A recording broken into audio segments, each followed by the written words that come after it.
Bismillah, assalamualaikum. Mari kita berdoa dulu sebelum kita masuk ke bagian berikutnya. Berhaji dengan uang pesugihan. Sebuah kisah dari Bang Ramdan Nahdi. A'udzu bikalimatillahi tammati min syarri ma khalaq. Bismillahirrahmanirrahim. Wa huwas samiul alim. Allahumma shalli ala sayyidina Muhammad sallallahu alaihi wasallam. Ini dia bagian berikutnya.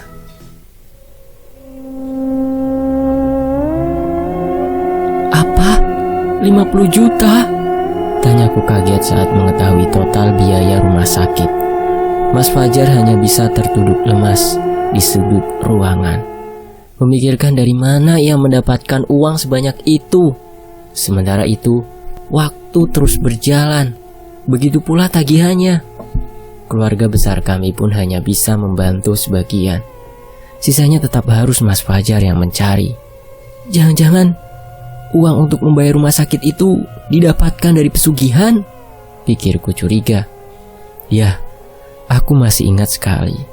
Selama 2 hari Mas Fajar izin keluar kota. Katanya ada temannya yang ingin meminjamkan uang. Sekembalinya ia dari sana, tiba-tiba semua biaya rumah sakit sudah dilunasi. Saat itu aku tak menaruh curiga sama sekali. Begitu pula ketika usaha Mas Fajar semakin meningkat pesat. Kurang dari 1 tahun, kami sudah bisa membeli rumah. Rumah yang kini menjadi tempat tinggalku. Tahun berikutnya, ia bisa membeli 1 hektar sawah. Tak lama kemudian, membangun toko sembako yang kini aku kelola. Semakin ku menyelam jauh pada memori di masa lalu, semakin besar pula keyakinanku kalau Mas Fajar benar-benar melakukan pesugihan. Apalagi setelah kejadian semalam dan tadi siang. Aku pun bangkit dari kursi, lalu berdiri di samping brangkar. Kutatap lebih dekat wajah Mas Fajar. Aku masih tidak habis pikir. Bagaimana bisa seseorang yang rajin beribadah malah terjerumus dalam dosa yang sangat besar. Dosa menyekutukan Allah. Semoga kamu masih diberi kesempatan untuk bertaubat, Mas, ucapku dalam hati sambil mengusap keningnya. Kini aku hanya berharap Mas Fajar segera siuman, agar ia bisa menjawab semua pertanyaanku, terutama tentang harta yang kami miliki sekarang. Apakah benar rumah dan toko dibangun dengan uang pesugihan? Ku ambil ponsel di dalam tas, menatap layarnya. Sudah memasuki waktu zuhur. Bergegas ku pergi ke musola rumah sakit, sholat zuhur, lalu kembali ke kamar perawatan. Lihat, saat membuka pintu kamar, ibu mertua sudah duduk di sofa. Ibu, kapan sampai di sini? Tanyaku sedikit kaget. Barusan banget, balasnya. Kamu pulang aja, Mur, biar ibu yang jaga, sambungnya. Dari semalam kan ibu udah jaga Mas Fajar. Biarin malam ini Mur yang jaga, Bu. Kamu kan harus jaga anak-anak juga, Mur. Jangan sampai nanti anak-anak malah sakit karena tidak ada yang ngurus di rumah. Aku berpikir sejenak. Kali ini ucapan ibu mertua itu benar. Bagaimanapun Rama dan Rima lebih butuh kehadiranku di rumah. Iya, Bu, ucapku seraya berjalan menghampirinya, kemudian mencium punggung tangannya. Murni pulang dulu ya, Bu. Iya, Mur, hati-hati. Aku pun pulang ke rumah. Setibanya di rumah, kulihat pintu depan terbuka. Aku pun masuk perlahan, ingin memberi sedikit kejutan. Rama dan Rima sedang duduk di lantai ruang tengah, lengkap dengan mainan yang berserakan. Sementara Hesti duduk di kursi sambil menatap layar televisi. Mereka sepertinya belum sadar dengan kehadiranku. Assalamualaikum, ucapku memberi salam. Sontak membuat mereka bertiga menatap ke arahku. Waalaikumsalam, balas Hesti seraya bangkit dari duduknya. Ibu, Rima bangkit, lalu berlari ke arahku. Ibu, ucapnya lagi. Iya sayang, balasku seraya menundukkan pandangan. Ayah udah pulang ya? Tanyanya. Belum sayang. Udah Bu, ayah ada di kamar kok, balasnya sambil menunjuk kamarku. Sukses membuatku dan Hesti saling berpandangan. Di kamar? Siapa yang Rima lihat? Aku dan Hesti masih berpandangan. Ia pun menggelengkan kepala, tanda tak tahu dengan apa yang diucapkan Rima. Rima lihat ayah di mana? Tanyaku untuk memastikan. Di kamar, balasnya masih menunjuk ke arah kamarku. Kapan Rima lihat ayah di kamar? Selidikku. Tadi Bu. Oh ya udah, Rima sekarang main sama Rama dulu ya, ucapku. Aku berjalan mendekat ke arah pintu kamar.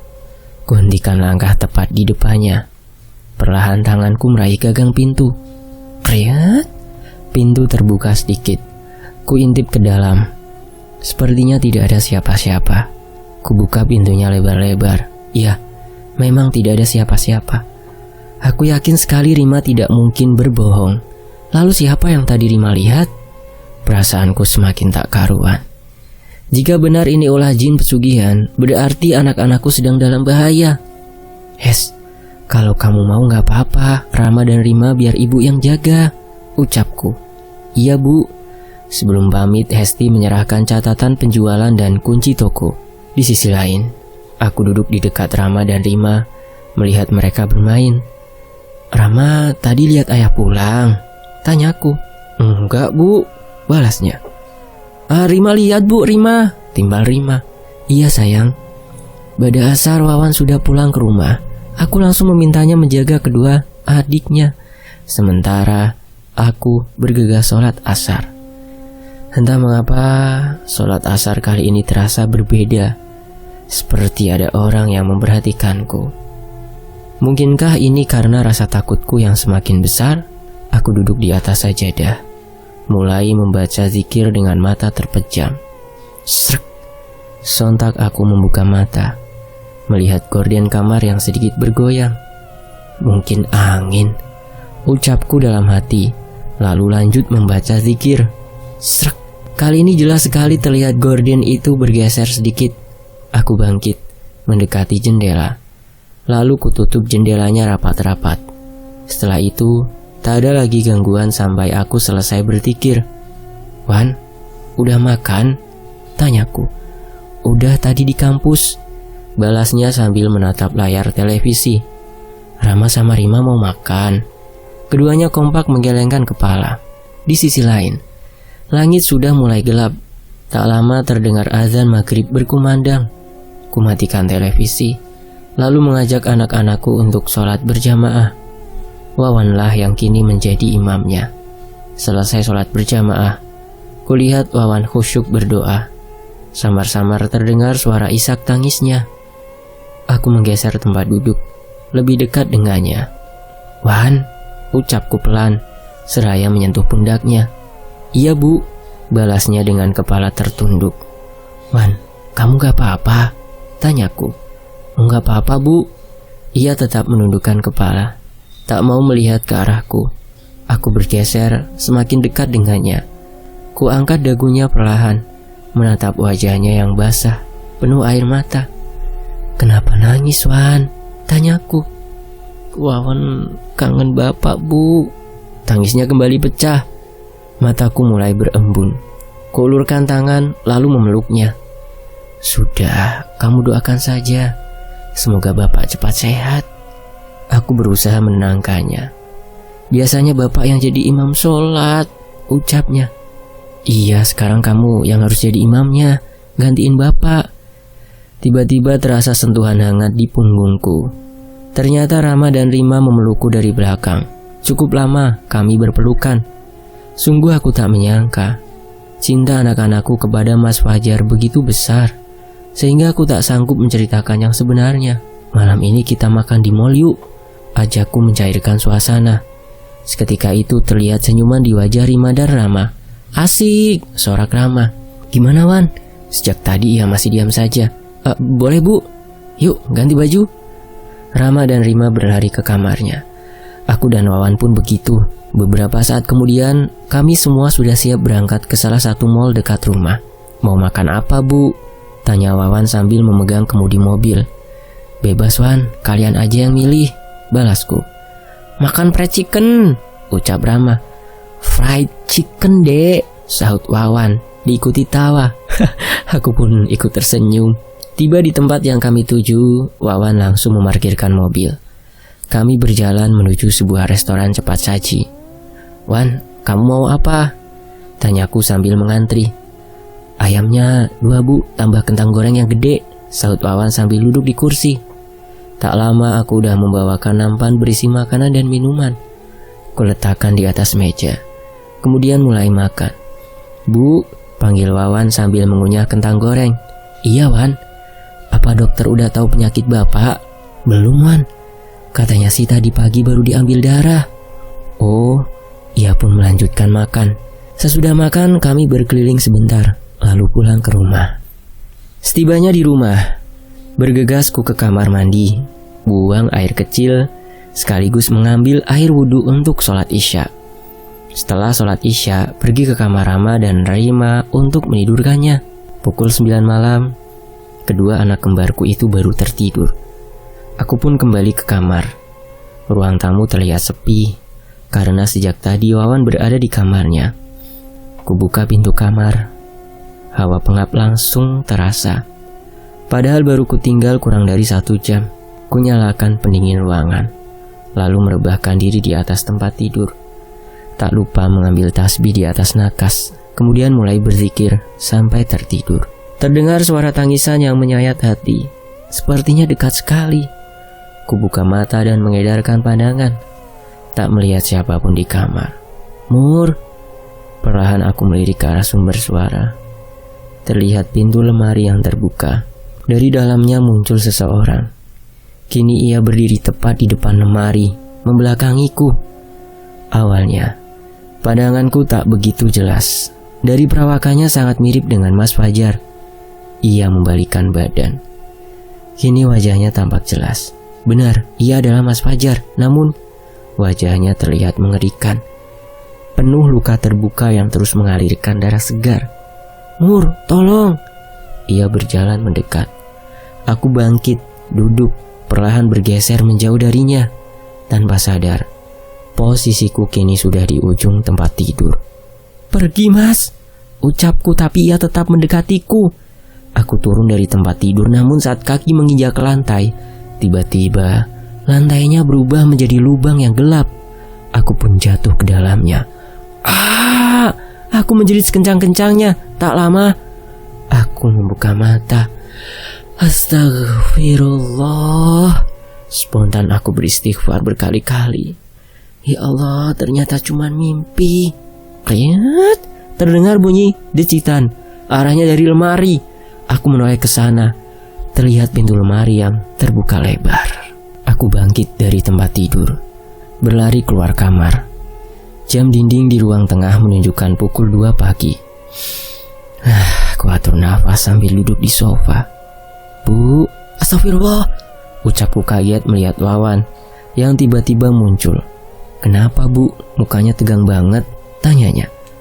Enggak apa-apa Wan, tadi ibu kebangun aja. Aku tak mau cerita yang sebenarnya. Ibu yakin gak apa-apa? Tanyanya lagi. Iya Wan, gak apa-apa.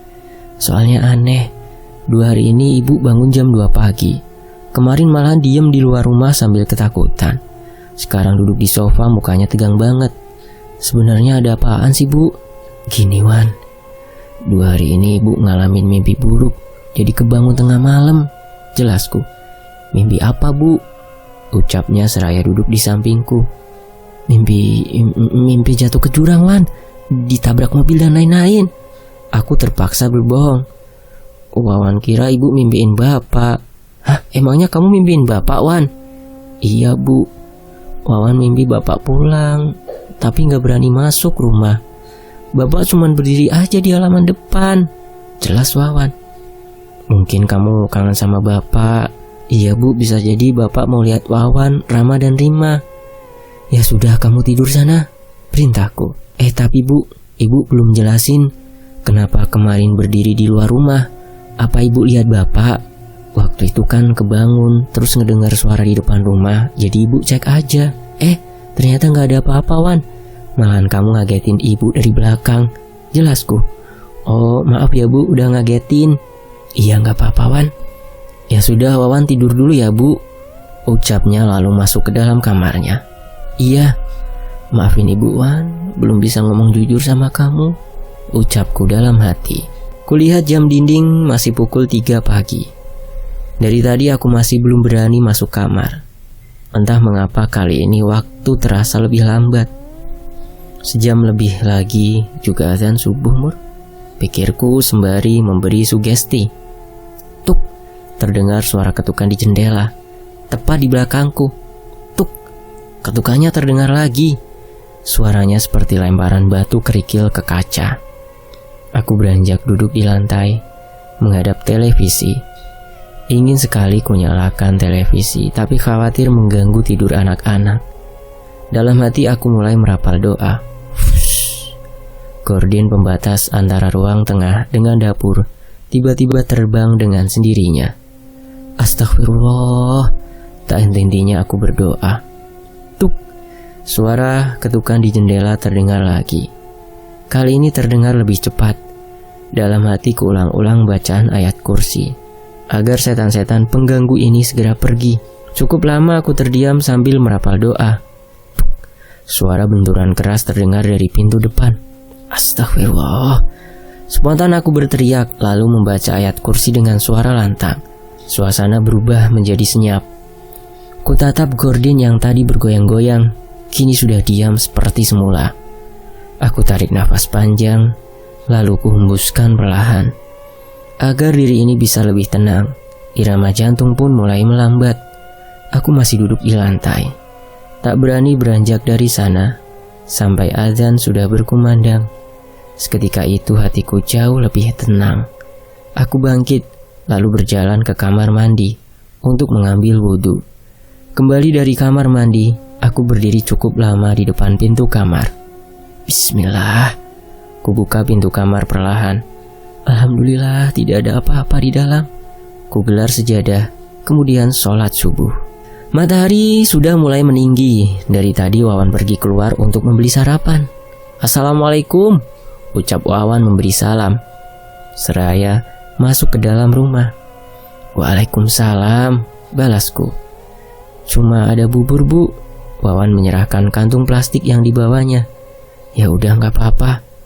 Kujajarkan 4 mangkuk di lantai ruang tengah, lalu membuka plastik berisi bubur. Setelah siap, kami pun makan bersama. Wan, hari ini kamu ada kuliah? Tanyaku. Ada, Bu, nanti jam 9, balasnya. Berarti bisa sekalian antar Rama sama Rima ke sekolah ya? Bisa, Bu. Ibu mau ke toko? Tanyanya. Ibu mau tidur sebentar, soalnya kepala agak pusing, balasku. 2 hari kurang tidur membuat kesehatanku sedikit terganggu. Nanti kalau Hesti datang, kasih aja kunci tokonya. Itu udah Ibu simpen di meja, sambungku. Iya, Bu. Aku taruh mangkuk kotor ke tempat cucian, lalu masuk ke kamar, membaringkan diri di atas tempat tidur. Tak lama aku pun tertidur. Hampir 3 jam aku tidur, kepala ini sudah jauh lebih ringan. Rasa pusing pun sudah hilang. Aku beranjak pergi keluar kamar, mulai membersihkan rumah, mencuci pakaian dan mandi. Menjelang zuhur semuanya sudah selesai. Setelah zuhur aku pergi ke toko. Tiba di sana aku lihat Jaka sedang mengangkat galon ke atas motornya, bersiap mengantarkannya ke pelanggan. Bu, sapanya. Wah, padahal rencananya kalau hari ini kamu belum baik, Ibu mau minta Anto gantiin, balasku.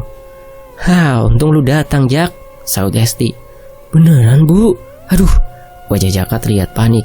Iya, balasku tersenyum. Aduh, jangan dong, Bu, nanti saya kerja apa? Enggak kok, Jak, Ibu bercanda. Ibu bikin orang jantungan. Saya antar ini dulu ya, Bu. Iya, Jak, balasku seraya masuk ke dalam toko. Setelah mengecek beberapa catatan belanja dan penjualan, aku memberanikan diri memeriksa ke gudang. Bismillah, ucapku seraya membuka pintu gudang. Syukur, kali ini tak ada gangguan macam-macam. Setelah memeriksa barang di gudang, aku duduk di kursi samping etalase. Baru sebentar, perasaanku sudah gelisah. Seperti merasakan akan terjadi sesuatu, tapi tak tahu apa itu. Dalam hati hanya bisa berdoa semoga tidak terjadi apa-apa dengan anakku, Mas Fajar. Gumamku saat melihat ke seberang jalan depan toko. Aku menggosok mata berkali-kali memastikan apa yang kulihat di seberang. Benar itu Mas Fajar. Ia sedang berdiri sambil menatap ke arahku. Bu, ucap Hesti mengalihkan pandanganku. Iya Hes, balasku. Itu ada yang bayar.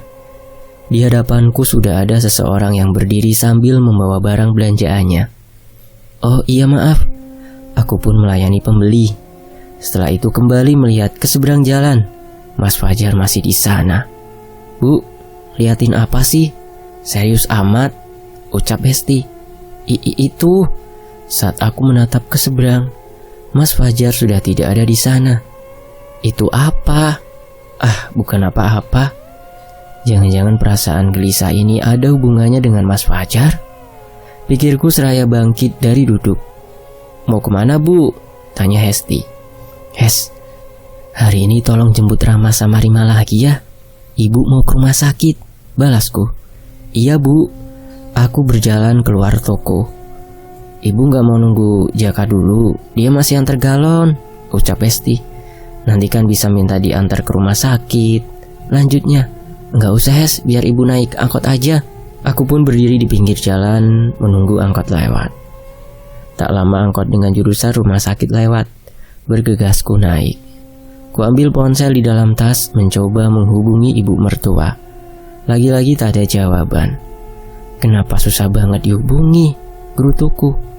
Angkot melaju dengan cepat, melewati jalanan yang terlihat lengang.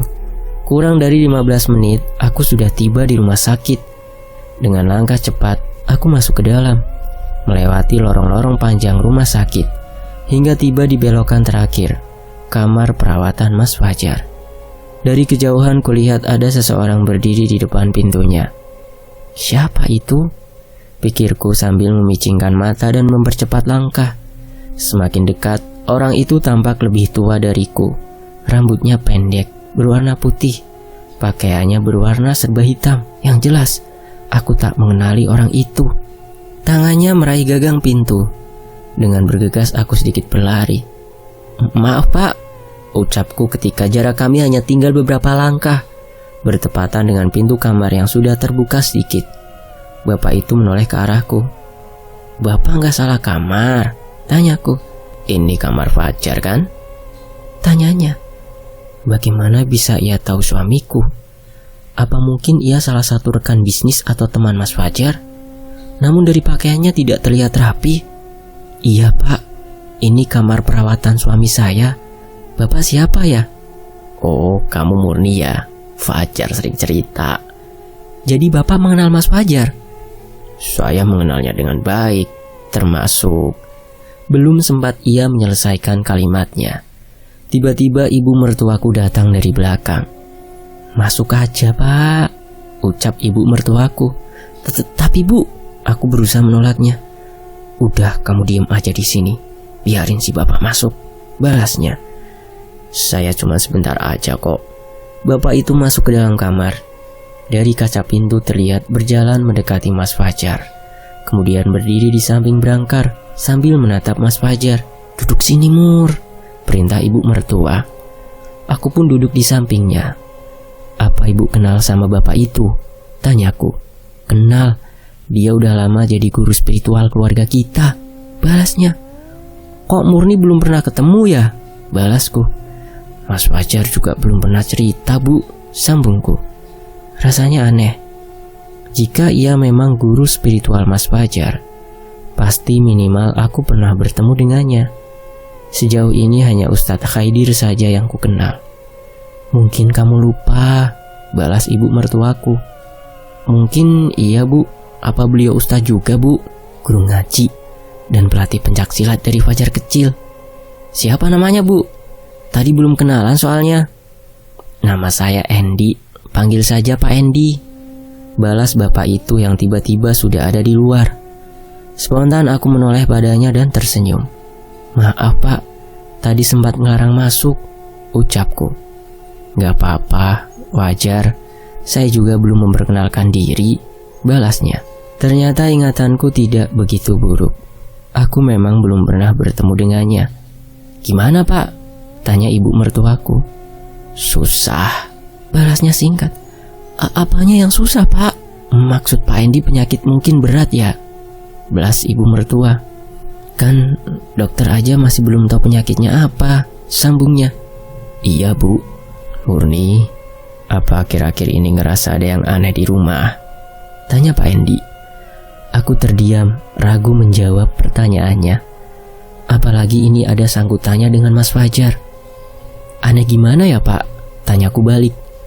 Sesuatu yang janggal gitu, seperti gangguan makhluk halus. Jelasnya. Yang jelas beberapa hari ini sering mimpi buruk saja Pak. Mimpi buruk apa? Apa ada hubungannya dengan Fajar? Aku melirik ke arah ibu mertua. Kalau ada cerita aja Mur, ucap ibu mertua. Ada, saya mimpi Mas Fajar pulang ke rumah, tapi kondisinya lumayan mengerikan. Ibu mertua dan Pak Endi saling bertatapan. Berarti sama Pak, ucap ibu mertua. Ibu juga mimpi itu? Tanyaku. Iya, selama nungguin Fajar 2 kali mimpi begitu. Nanti saya cari tahu ada apa sebenarnya. Sekarang saya pulang dulu, ucap Pak Endi. Ingin sekali aku berkata kalau ini ada hubungan dengan pesugihan yang dilakukan oleh Mas Fajar. Namun aku harus menjaga perasaan ibu mertua. Iya Pak, balas ibu mertua. Saya pulang dulu, ucapnya pamit.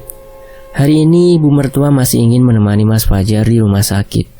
Sementara aku dimintanya untuk pulang saja. Besoknya, pagi-pagi sekali aku sudah memasak. Rencananya ingin mengantarkan sarapan ke rumah sakit. Kemarin ibu mertua sempat mengeluh makanan di sekitar rumah sakit kurang begitu enak. Mau Wawan antar Bu? Tawar Wawan. Gak usah, ibu cuma sebentar aja kok, balasku. Terus ibu mau naik apa? Kan bisa naik angkot Wan. Mending Wawan antar aja Bu. Udah kamu temenin Rama sama Rima saja di rumah ya. Aku pun melangkah keluar rumah sambil membawa rantang berisi makanan. Lalu berjalan ke jalan utama untuk menunggu angkot. Aku tatap jam di ponsel, masih pukul 6 pagi. Angkot pun muncul, bergegas aku naik. Tiba di rumah sakit, aku langsung menuju kamar Mas Fajar. Lorong-lorong masih terlihat sepi. Di depan pintu kamar, aku berdiri sebentar menatap kaca.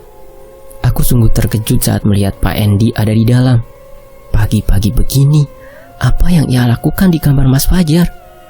Ibu mertuaku juga ada di sana, duduk di sofa kecil, sementara Pak Endi berdiri di dekat Mas Fajar. Sesekali melakukan gerakan aneh, seperti menarik sesuatu dari langit-langit. Kulihat tubuh Mas Fajar bergerak-gerak. Sontak aku memegang gagang pintu namun tak membuka pintu, tetap menatap ke dalam. Ibu mertuaku bangkit dari duduknya kemudian menghampiri Pak Endi. Terjadi sebuah percakapan antara mereka. Krek. Aku membuka pintu perlahan, lalu masuk ke dalam. Jin pesugihannya marah Bu. Mereka mau balas dendam sama Fajar dan keluarganya, ucap Pak Endi. Lalu solusinya gimana supaya Fajar sembuh? Tanya ibu mertuaku. Harus diain tumbal lagi seperti dulu, balasnya. Prang. Tiba-tiba suara rantang yang jatuh ke lantai. Sontak ibu mertuaku dan Pak Endi melihat ke arahku. Murni, ucap ibu mertuaku dengan wajah terkejut. Mataku memerah, menahan amarah. Sungguh tak menyangka harus mendengar percakapan ini. Jadi selama ini ibu mertua sudah tahu kalau Mas Fajar melakukan pesugihan? Bersambung.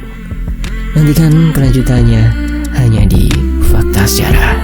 Terima kasih teman-teman. Sambil nungguin kisah ini, teman-teman juga bisa mampir ke channel saya yang satunya lagi, yaitu Tony FS. Itu di layar akhir ada teman-teman. Dilihat ya HP-nya ya. Di layar akhir ada. Tinggal disentuh saja, nanti otomatis masuk ke channel saya yang satunya, yaitu Tony FS. Ada cerita santet dari Mas Restu Wiratmaja, kisah yang sangat kelam. Dan sampai di sini saya di Fakta Sejarah pamit. Sampai jumpa di bagian berikutnya. Terima kasih Bang Ramdan, terima kasih teman-teman yang sudah menyimak kisah ini di sini. Wassalamualaikum warahmatullahi wabarakatuh. Alhamdulillahirabbil alamin.